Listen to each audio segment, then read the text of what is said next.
त्वमेव माता च पिता त्वमेव बन्धुश्च सखा त्वमेव विद्या द्रविणं त्वमेव सर्वं मम देवदेव श्रीदक्षिणामूर्तिसुदेशिकेन्द्रं द्वैपायनं सूत्रकृतं मुनीन्द्रं श्रीशङ्करं भाष्यकृतं यतीन्द्रं मद्देशिकञ्चापि नमामि विद्यै ॐ नमो ब्रह्मादिभ्यो ब्रह्मविद्या सम्प्रदायकर्तृभ्यो वंशऋषिभ्यो महद्भ्यो नमो गुरुभ्यः सर्वोपप्लवरहित प्रज्ञानगणः प्रत्यगर्तो ब्रह्मैवाहमस्मि ॐ प्रपन्नपारिजाताय तोत्रवेत्रैकपाणये ज्ञानमुद्राय कृष्णाय गीतामृतदुहे नमः.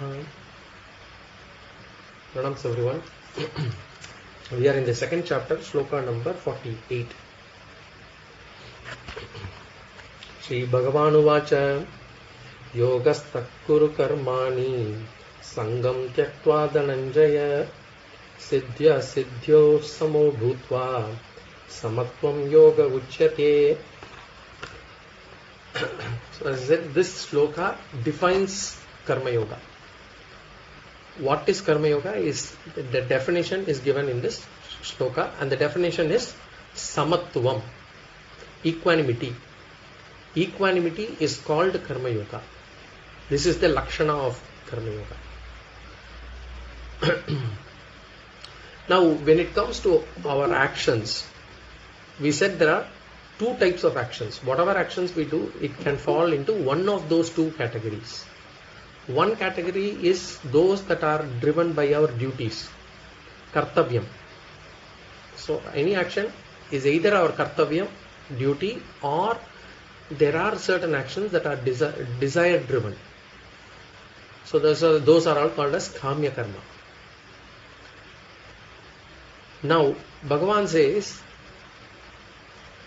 of course, Kartavyam, duties, and then the desire-driven actions. Now, the desire-driven actions are all optional actions. These are done purely on the basis of our likes and dislikes. It is not mandatory actions, whereas all the duties are considered mandatory. And on what basis are duties defined? Duties are defined on the basis of our varna and our ashrama. So what are those duties of varna, depending on varna or ashrama, we'll see in the third chapter. But right now, for our practical purposes, we have certain roles that we play in the society, and all those actions that are necessary for that particular role is all considered duties. So just like we are a parent, we are a child of some parents, we are neighbors, we are boss for some people, we are subordinates for some people. So each role has got a duty, and those duties we can consider them as Kartavyam, actions that are driven by duties. Now Bhagavan says Samatvam. Samatvam means equanimity. Now equanimity towards what? So all duties, Bhagavan says, what should be the attitude that one must have towards duties? Samatvam, which means duties also, there may be certain duties that I like to do, there are certain duties that I may not like to do. Bhagavan says Samatvam, which means do not get your likes and dislikes drive the actions. Which means if I dislike something, do not stop from doing it.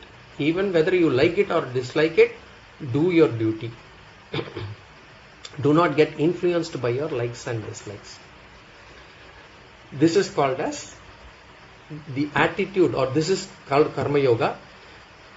Karma Yoga is a series of attitudes that one must have across various actions and the results of the actions. So with regards to duties, one must have Samatvam, not get influenced by likes and dislikes. Now the duties themselves, once we do the duties, there will be certain results out of it. And the result could be a success or result could be a failure. Again Bhagavan says Samatvam. You've done your duty. If the duty did not result in what you consider that has to be successful, doesn't matter. Samatvam. Do not get agitated or overly elated by success or failure of the results of your duties. We saw certain things like, although as a parent we may be doing certain actions for the children, but the children may not be able to take full advantage of it, or they may not be successful or as successful as what we want them to be. Do not take it upon yourself that you have failed in your duty. Accept it. And why should I accept it? Why should I accept the results of the action? We already saw in the previous sloka, ma paleshu kadachana. The action alone is in our hands. The results of the actions are not in our hands. So, and the results depend on various factors. The results depends on the circumstances, the karma phala of the other person. There are so many factors that there are lots of adrishtam involved in it. So do not get carried away by success or failure. Samatvam Yoga Uchyate.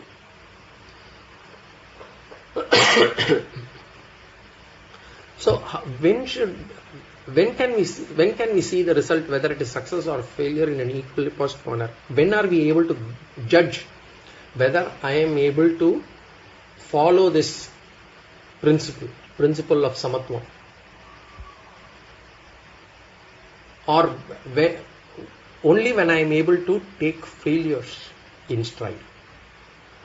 Success also we may be able to take in stride. Failures we may not be able to take in stride. So we have to be aware of whether I am able to take the failures in my stride.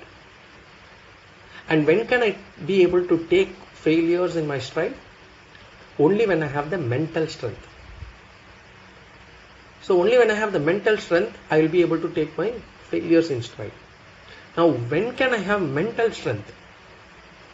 Okay, I can take whatever it comes. Only if I had done my duty right. Only if I had done my actions right. Only if I had made sure that I had acted in the right manner, then I can say to myself, I have done my best. Now whatever comes up, I am willing to accept.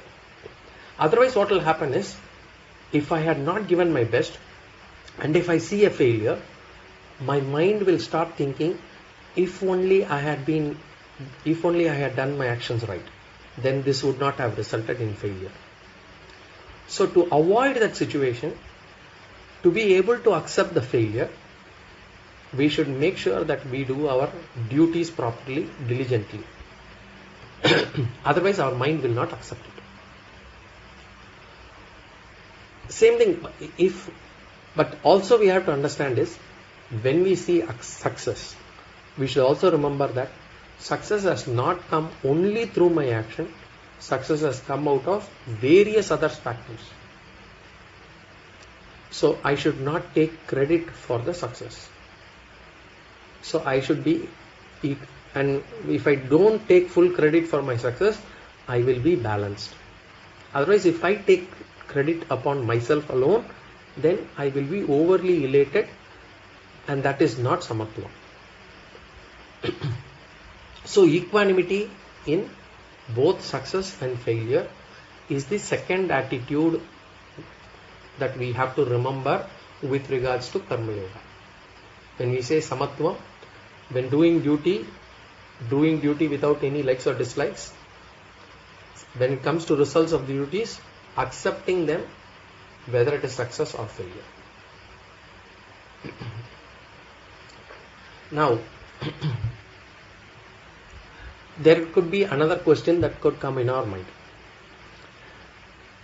It could be like, look, I am doing my duty diligently. I am doing my whatever has been prescribed to me as a duty sincerely, diligently, with all my effort.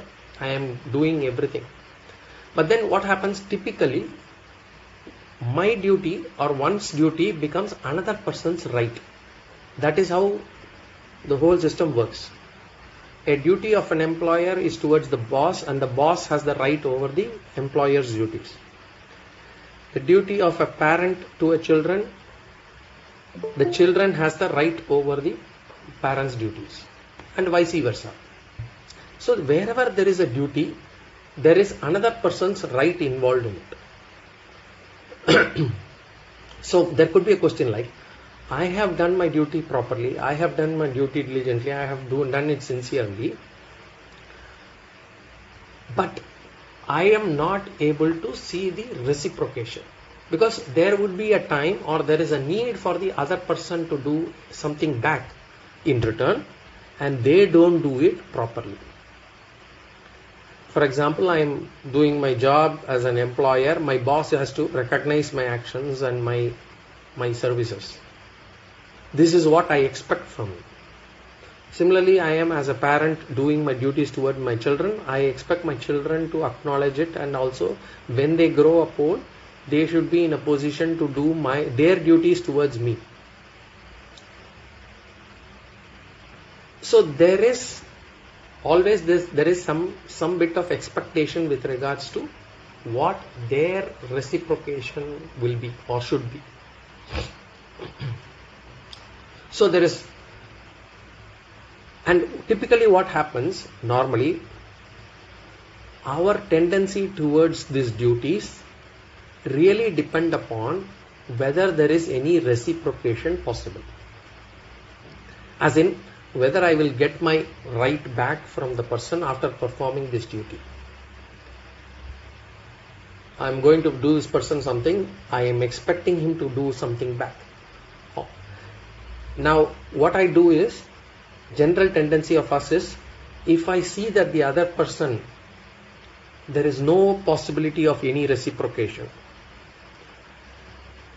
as in this person does not have a right or does not have a duty back towards me, or he is not known to be a person who will be doing his duty back, then we tend to drop the duty. We tend to ignore that. We tend to skip that. This is our general attitude. But what is Karma Yoga? Karma Yoga says, do not see what right you have on the person. Do not see what right you have on the person. In other words, do not see whether the other person is doing their duty towards you or not. You look only at the duties that are assigned to you and do that diligently. So you don't care who the other person is and whether the other person is going to do their sense of their responsibilities, whether they are going to carry out their responsibilities towards you or not. Just do what you are supposed to do as a duty.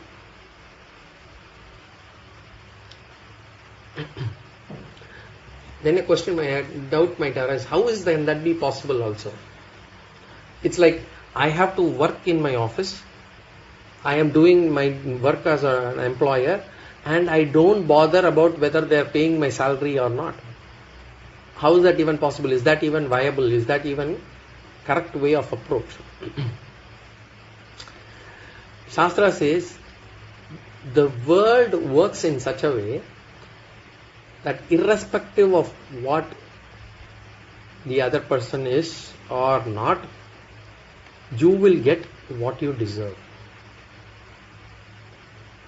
You will get what you deserve.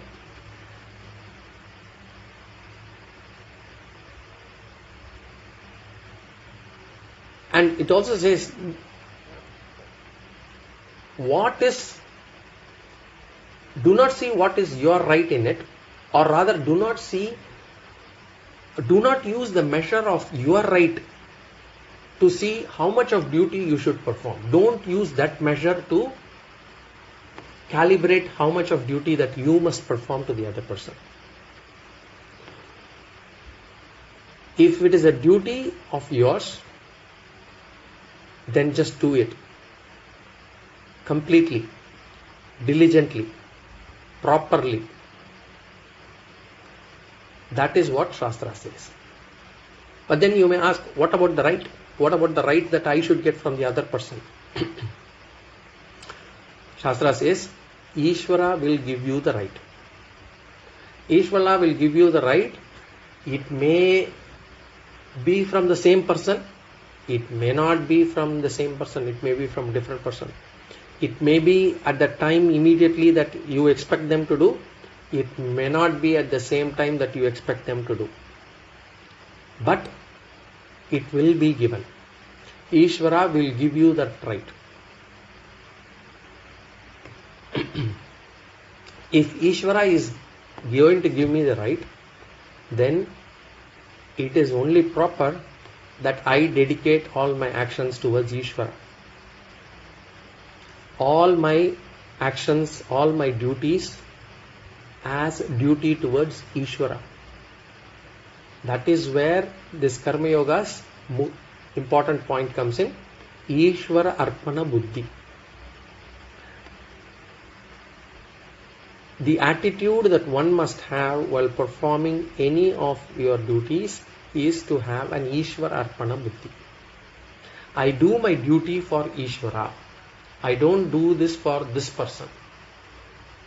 I take it that I do it for only Ishvara. And why should we do that for Ishvara and not for any individual, for any jiva? What?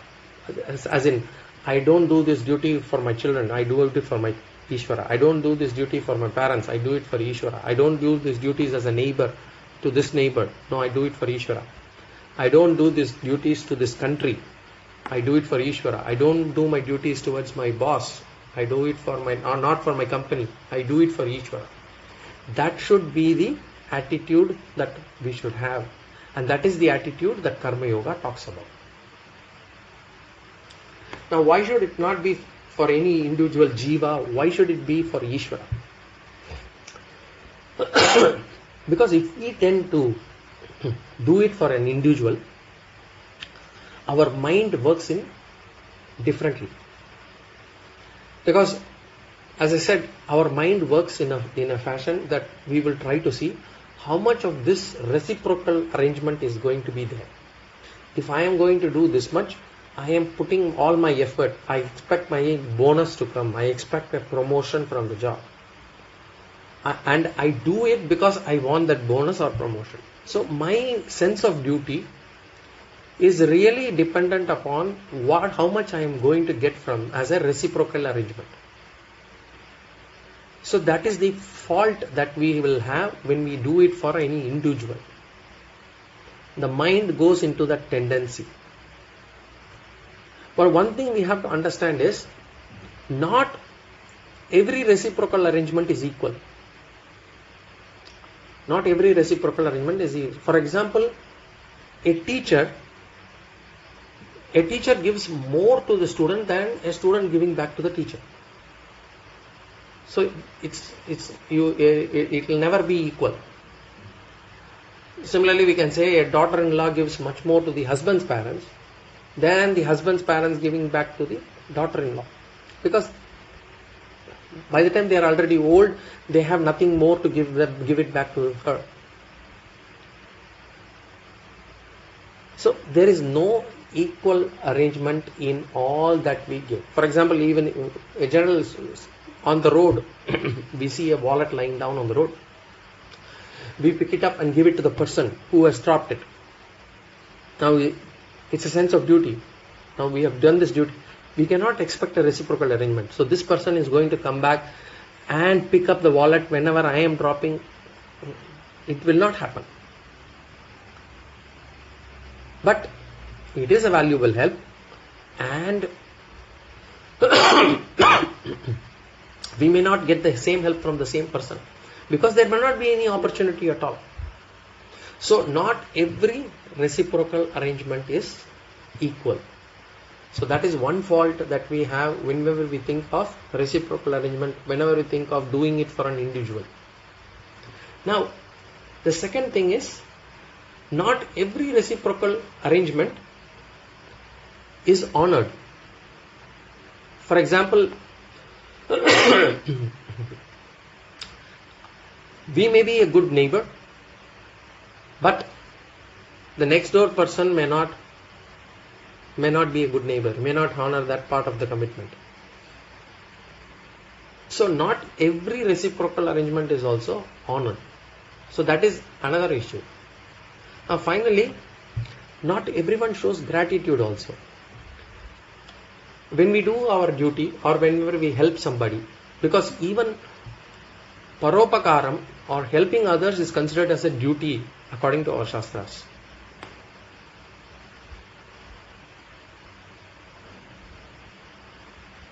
Shastra says the body has been given for helping others. That is the duty that has been assigned to you the moment you get the body.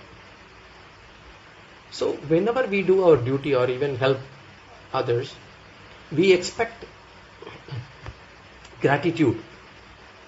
We expect gratitude from the person who got the help. Suppose we don't get a gratitude, what do? We say, there's no point helping him. I do so much for him, he does not have a sense of gratitude. He won't do anything back in return. He doesn't have a sense of gratitude. Forget it, he does not even acknowledge me. What is the prayojanam of doing things for this person? That is how our mind generally considers or generally thinks. So to overcome that only, this Ishvara Arpana Buddhi will help us. Because when I am doing it for Ishvara and I am not doing for that individual, I do not bother whether the individual returns the duty, he returns the help that I do, or he shows me gratitude, or he acknowledges me. I don't bother because I am doing it for Ishvara. And ultimately Ishvara is the one who is going to give me what I deserve as my right. So it is good to do it for Ishvara. I can overcome these negative tendencies of the mind, and I also use this as an opportunity to remember Ishvara every time. So Ishvara Arpana Buddhi is a very important component of Karma Yoga. But in spite of doing all my duties, I don't see Ishvara also giving back what I deserve. Question is, you don't know what you deserve. Do you know what you deserve? You don't know. So I have to take it as prarabdha. And who gives the prarabdha? Ishvara. What is prarabdha? What I deserve is prarabdha. What I deserve in this life, what I am destined to get in this life is called as prarabdha. So Ishvara. And how should I do? Why should I do my duty? I mean, I am doing this duty. Some people, there may be feeling in life, I have come up, they may feel, why should I do this duty for? There may be some issues in the family that they are ending up doing duties for some physically challenged people at home or some mentally challenged people at home. There could be really challenging at times. At that time, what should I know? What should I remember? I should say, this duty has given to me as prarabdha by Ishvara. Ishvara has placed me in this position of life where I am supposed to do this duty. So Ishvara has given an opportunity for me. I will do it for him. Whatever I am supposed to get, I will also get it from Ishvara as prarabdha. If the other person does not show gratitude or does not reciprocate, that is their problem. They will face their karma. I will keep doing my duty. But really speaking, when somebody does not show gratitude or does not acknowledge, it may be that the other person may have gratitude in mind, but they may not know how to express, or they may not be able to show that much what we expect. We think we have done something great for them, and therefore we expect them to actually praise us in front of a lot of people, acknowledge that, send us some gift and all those things. It is because our mind thinks that we have done something great. But in general,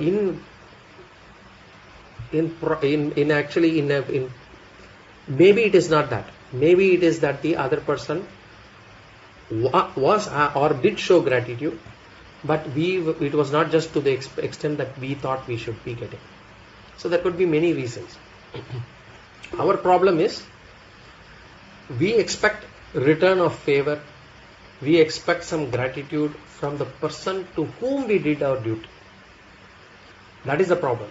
We think, I have done this for my wife, I have done this for my husband, I have done this for my children, I have done this for my boss, and therefore I expect that them to reciprocate. That expectation is wrong according to Karma Yoga. So next aspect of Karma Yoga is non-expectation. Non-expectation from the person who benefited from the duty. Because the moment if I do my duty expecting something in return, I do my duty because I expect something in return, then it is not considered duty anymore. It is business. It is transaction. I do this, you do this in return. It's no more considered a duty. It's considered as a business transaction. So, because I am giving some, I want to take some. I am selling something, I am buying something, I am selling something. That kind of attitude will come in. Again, as I said, then who will give me what I deserve, what the prayojanam of my duty, whatever I had put in as an effort, who will give it to me? Where will I get it? When will I get it? How will I get it? That is where Ishvara comes into play. Ishvara will give me the prayojanam. Whatever I need, at the time of my need, through the same person or through some other person. It need not be the same person. It will come. And when I need, now the question then comes, I know when I need. No, you don't know when you need. We think we know what is needed for us. It is not that we know what is needed for us. We only know what we desire. We only know what we like. We don't know what we need. So just like, a mother will know more than what the child will need, more than the child itself. The child may think it needs chocolates, but the mother will know what it needs. In the same way, Ishvara will know us better or know better what is needed for us than ourselves. So that's why in some, we also say sometimes, when we pray to Ishvara, do not ask for anything. Just pray to Ishvara. You know what you need to give me at appropriate times. Just give me what I need at appropriate times. Don't ask for what you desire, because sometimes not getting what you desire may be a stroke of luck. So don't ask Ishvara. Anyway, now coming here, Ishvara will give us what we need at an appropriate time. So what, if I condense everything, what should be our attitude towards duties? Let me do my duty. Whatever my prarabdha generates, wherever I am being positioned, I do your duty, I do this duty as your command, O Ishvara. I am doing it as your command, to the fullest potential, with full commitment, without any complaint, without any grumbling, not allowing my likes or dislikes to come in the way. And once I do it, whatever be the outcome, I take both success and failure in my stride. And when I do my duty, I don't do it with any expectation of return benefit or even gratitude from that other person. Oh Ishvara, please give me what I require, what I need at the time of need. That should be our prayer. This is Karma Yoga. And this is the attitude that we should have for our duties. If we have this attitude, we will become Ajata Shatru. Ajata Shatru. Shatru means enemy. Ajata means one who is not born. So Ajata Shatru means for whom enemy is not born at all. We will not have any enemies because we are doing all our duties. We don't complain, we don't grumble, we don't have any expectation from the other person. We keep doing what we are supposed to do with full potential, with full commitment, having Ishvara in our mind, dedicating all our actions to Ishvara.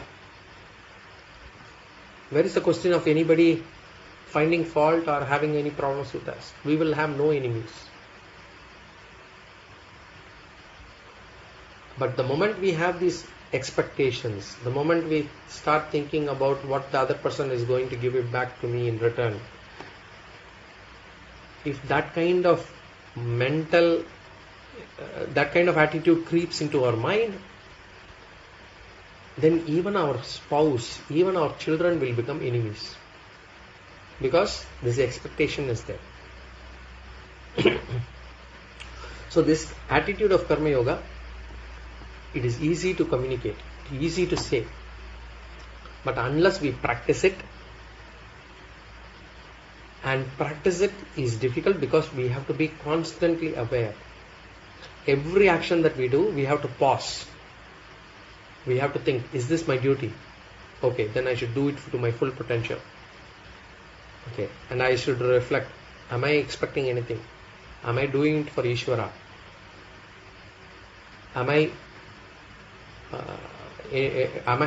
Do I have any expectation from the other person? Then accordingly change our attitude and then do it. And if we start doing this, if we are able to implement this, we can see the results. But we have to constantly pause, reflect and change. PRC. Pause, reflect, change. Every action, pause, reflect, change. Change our attitude, not the duty. So when do we have to pause and reflect? You can also say, we may not be able to sometimes, to start with, we may not be able to pause and reflect at the time of doing an action. Actions just do keep coming out. We may not have the awareness to pause at that point of time. So, but what happens is, we can pause and reflect whenever we get an expectation. Whenever we expect something from somebody, then we can pause. Why am I expecting this? Should I expect? Is it because that I have done my duty? But then if I have done my duty, Ishvara will take care of the reciprocal right on me, right that I have on this action. So I have to pause then. Or whenever our mind gets upset, why is my mind upset? Why is my mind distressed? Why am I sad? Oh, that's because I have this expectation, this person has not met my expectation. But why should I expect? That kind of reflection. Or whenever we feel lazy, why am I lazy? Because I don't want to do because I don't want to do this duty. But then is this my duty? Because I don't want to do this action. But is this action my duty? Okay, then I reflect. I change my attitude. I do it. Or when we feel indifferent, chalta hai. Oh, but is it my duty? Okay, then I'll have to reflect, change, so that I do give my full potential. Or when we feel like escaping, I just don't want to do this. Or whenever we want to give an excuse, those are the times that we need to pause and reflect. Pause and reflect. Is this my duty? Am I dedicating it to Ishvara? Am I doing it for the full potential? Am I expecting something from this other person? Will I be upset by success or failure? Am I getting my likes or dislikes come in my way? Those are the questions that we have to ask and change ourselves. This is the bhavana. This is the attitude that we should have on Karma Yoga. This is called as Karma Yoga. There is an example for this. There was this old man in an ashram. He had distributed all his wealth. He was quite rich. And what he had done was he had distributed all his wealth among his children, and even when he was alive. So he gave all the wealth away, hoping and thinking that the children will take care of him when he gets old, or when he doesn't have any earning capacity. Now what has happened was the children did not want to keep the father. So each of them were actually asking the other person to keep the father, and asking the father to go to the other person's house. Now what happened? This person, because he ended up in an ashram, because nobody was willing to keep him. And when people knew the story, people called him a fool. They said, you are a fool. You should have kept something for yourself when you were alive, because who will take care of you?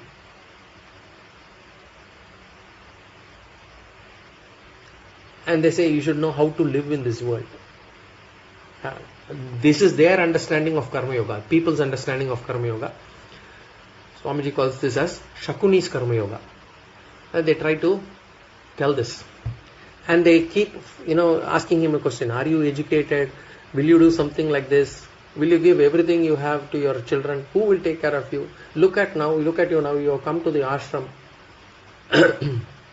But monthly the children were able to pay his ashram, whatever his expenses were to the ashram. At least that part of thing they were able to do it. Now he says, this old man said, look, actually only because I did my duty properly, because I did not have anything for myself, I had given up everything to the children, I have been able to come to this ashram. Bhagavan has given me an opportunity to come to an ashram, to be in satsang. Imagine, and my life has changed. Imagine if I had my money, I would be still living with them. I would be still rooting in samsara. I will not have had the opportunity to come and stay in an ashram and be in satsang and change my life. I would have been, instead of now reading scriptures and doing bhajans and thinking about Ishvara, I would have been sitting in one of my children's house, watching television and doing babysitting. So I am thankful that I did my duty properly, and God has given me the right place at the right time. He has given me what I need rather than what I need. So it's all in our mindset. And he says, because of it now I am able to get this mindset, vairagya, little bit of vairagya at least now. I am able to distance myself with worldly things little better. Now, whatever sacrifice I had done for my children, whatever sacrifice I had done, tyaga, it has resulted in the phala, which is vairagya and satsang. So, whatever money I had, with money I have been now able to buy vairagya and satsang, which is very difficult. Vairagya is not easy to get. So whenever we do our duties as Karma Yoga, there will be a lot of criticism. There will be people who will be saying, you don't know to be smart. You should not work hard, you should work smart, they say. Each person will talk according to their intellect and understanding. Their limited understanding, their understanding of the world, their understanding of what their priorities are, they talk from that standpoint. We should not be swayed by that. We should know, Bhagavan said, Karma Yoga. Karma Yoga is 3 attitude. And with this 3 attitude, I will be able to experience and gain the benefits, not immediately, in a slow manner, in a gradual manner. For that, I should have Shraddha and believe in Ishvara Shastras. That is why there is no Karma Yoga without Bhakti. If somebody says, I am doing Karma Yoga but I don't believe in Ishvara, it is not Karma Yoga anymore. If they say, I am an atheist or agnostic, but I do Karma Yoga. No. Karma Yoga is out and out mingled with Ishvara. It is Ishvara Arpana Buddhi, it's Prasada Buddhi. So Ishvara Arpana Buddhi helps me to do my duties with Samatvam Bhava. I don't get my likes and dislikes interfere when I do it for Ishvara Arpana, as Ishvara Arpana. And when the results come, I take it as Prasada, which means I don't get depressed or elated by failure or success. Because it is Prasada. So Ishvara Arpana Buddhi, Prasada Buddhi is very important. Or Samatvam in doing action, Samatvam in result, with having no expectation from the person who benefits from my duty. These are the three attitudes. So those three attitudes are called as Karma Yoga. So this is the attitude that one must have towards duties. Whatever duties we do from morning till evening. Now that we have seen what is the attitude that we must have for duties, we'll come to the second part, which is the Kaamya Karma. Kaamya Karma are desire-driven actions. We are not talking about duties anymore. We are now talking about actions that are driven out of our desires. Nobody will ask us why we didn't do this action. These actions that are driven by desires. Suppose I have decided I want to watch a movie. If I don't watch a movie, nobody is going to ask me, why you didn't watch a movie? How can you not watch a movie? Because it's all driven by desires. So when it is driven by desire, the desire is actually not on the action but on the result. Our desire is on the result, the outcome of the action. For example, I say, I want to relax my mind. That is the outcome that I want. So what do? I listen to music. Or I say I want to enjoy good food. So I go to a restaurant. Or I say I want to go to a new place and relax there. So I go for a vacation. So the desire is on the outcome. And therefore I act in a certain manner. So these are called Kaamya Karma. Now what does Shastra say? What should be our attitude towards these actions? Generally speaking, in Karma Yoga, we will say it is good to reduce Kaamya Karma. But it's not for initial stages. Initial stages, it is okay to do actions that are driven out of desires. Initial stage, we have lots of desires. I want to eat good food. I want to relax. I want to listen to good music. It's all fine. So Shastras allow people to follow their desires. It does not say do not desire. In fact, Shastras in the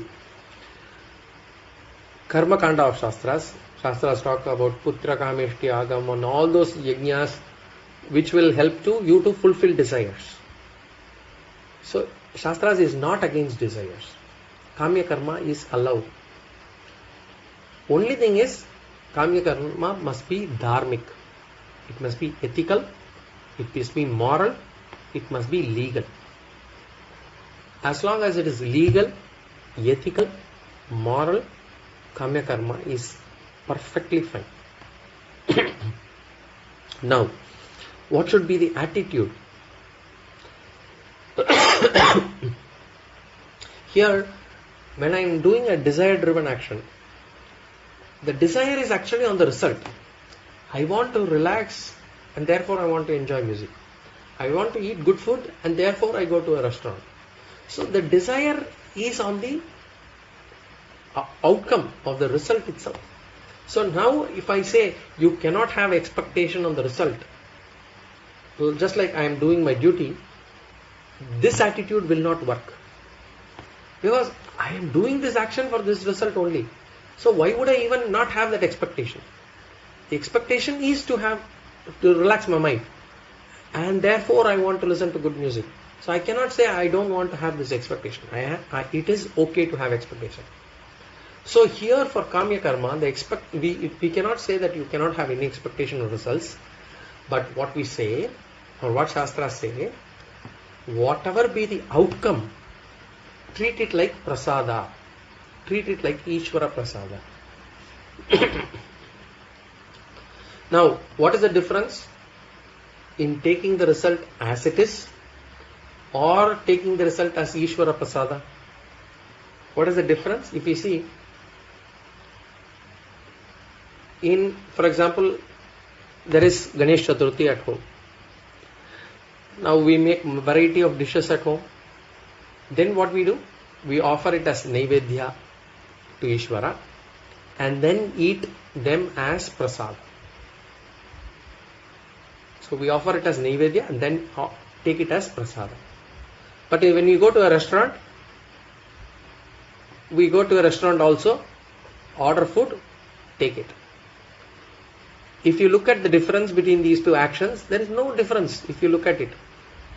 Because both places we like to eat and we fulfill our desire. Because I like modak and therefore I look for an opportunity to Ganesh Chaturthi. I get it prepared at home, I eat it. I enjoy it. I go to the restaurant, have the food that I want, I enjoy it. But there is a difference. The difference is, one, I enjoy it as a prasada, and the other, I enjoy it as my sensory pleasure. So one is prasada, the other is a sensory pleasure. And what do I do generally with prasada? Because different temples have different prasada. If I go to a Shiva temple, the prasada is normally tirtha and bilva.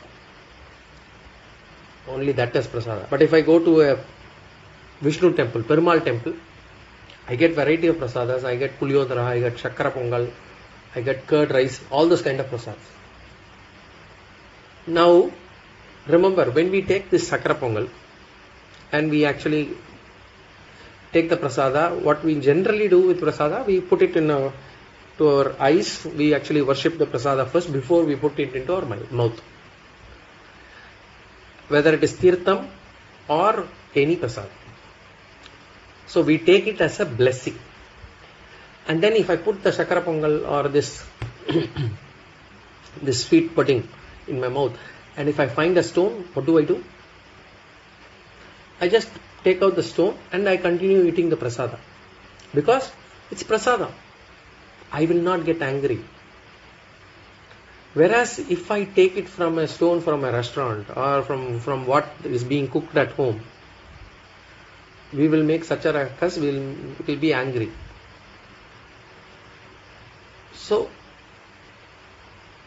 it is the same dish. It could be the same dish. Whether you take it from a restaurant or whether you take it as prasada. But if it comes as prasada, we will not find fault. We will not find fault that the tirtham is so chill or it has got so much of flavor of clove in it. We just take it. We take it as a prasada. We will not find fault in it. But if it comes from our effort, our money that I have given to the restaurant, or at home, whoever cooks, we will find fault.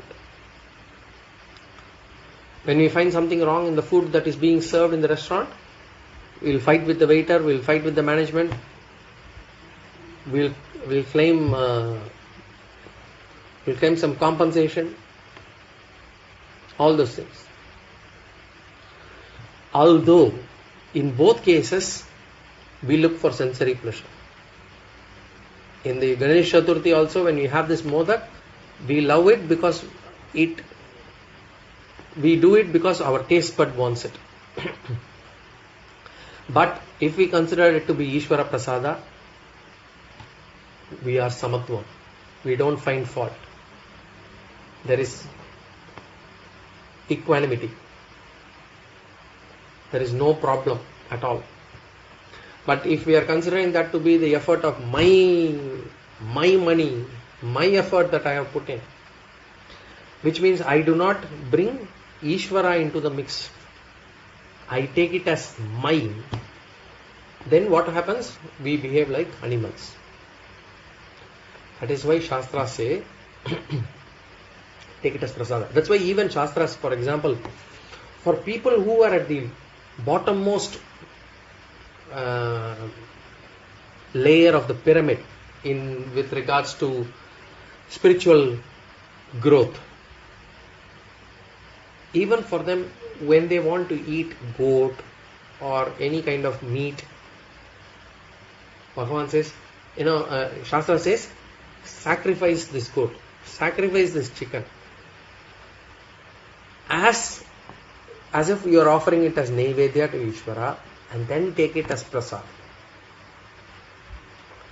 Shastras is not inducing them to kill animals. Shastra says, kill. No, doesn't say that. Because Shastras knows that even otherwise some people are going to kill and eat. So Shastra says, therefore it says, in some rituals, only in some rituals we will allow this. So that when you do this ritual, you are okay to eat it. These are allowed. But even when doing it, you are bringing Ishvara into the mix. And by bringing Ishvara into the whole setup, slowly the mind will become pure, and this person will be able to come out of that mindset. So that is the idea behind all this sacrifice and all those things. So Shastra says, whenever you feel like enjoying something, doing some Kaamya karma, make sure that you take the outcome as prasada buddhi. Take that outcome as prasad. Same thing, you can do that also for Ishvara. When you do it as Ishvara, for Ishvara Arpana also, you will slowly change. Because when I am doing it for Ishvara, I don't want to do something which is not correct. So I will start regulating my desires. I'll start regulating my desires. I'll start disciplining my mind. And therefore slowly reducing Kaamya karma and the effects of it. There is a story, in Ramakrishna, there was a person called Girish Chandra Ghosh, who was disciple of Ramakrishna Paramahamsa. Actually, he was running a drama company and he had all sorts of vices. But still he used to come to Sri Ramakrishna. And the other disciples used to ask Ramakrishna, how can this person be your disciple? How can you allow him to be this? Ramakrishna says, he is a good disciple. And how Ramakrishna told him is, what he started saying to him is, he said to him, to Girish Chandra Ghosh, he said, whatever you do, Girish, do it as if you are dedicating it on to me. That's what he said.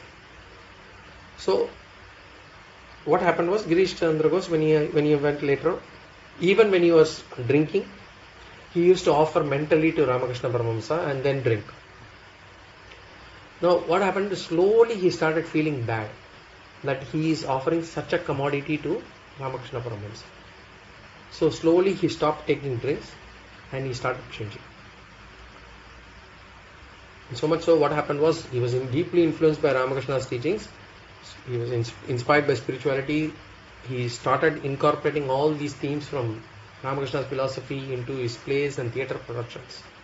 In fact, later on when Ramakrishna Mission was started, Ghosh was a member of this organization and he played a key role in promoting the mission's message. So, when we start dedicating our actions onto Ishvara, our desires get purified. Our mind gets purified. Our desires get more disciplined. We will slowly regulate our desires. So, this is the attitude that we should have for our desires. So, having desires, no harm. You can have as many desires as you want, as long as they are dharmic, and as long as we bring Ishvara into the mix. This is our culture, this is our tradition. We have this so many festivals, Deepavali, Pongal, Sankranti, Krishna Jayanti, Ganesh Chaturthi, all these things. We have so many festivals. Why we have so many festivals? Because we seek pleasure. As human beings, when we are born, we seek pleasure in sensory experiences. We want to see, we want to hear good music, we want to see nice clothes, we want to be in good clothes, we want to see good things, we want to eat good food. So what happens is these festivals give us an opportunity to experience all these sensory pleasures. We have new clothes, we beautify our homes, we make variety of good food dishes, we enjoy them. All these are sensory pleasures. But what we do? We all mix them with Ishvara.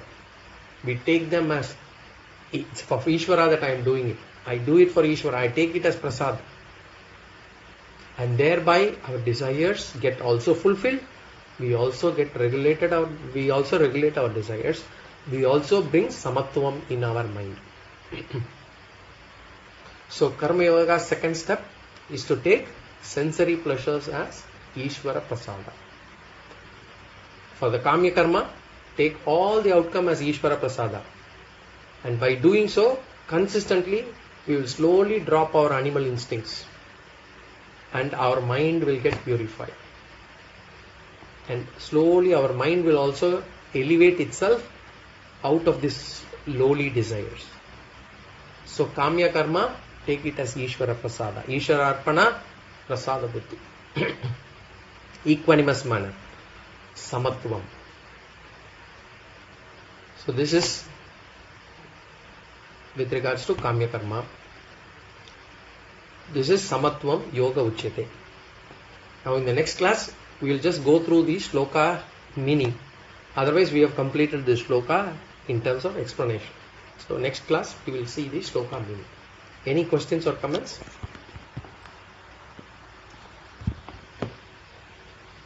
If not, we'll see again in the next class. Om Purnamada Purnamidam Purnat Purnamudachyate Purnasya Purnamadaya Purnameva Vashishyate. Om Shanti Shanti Shanti. Harihi Om Shri Gurubhyo Namaha. Harihi Om.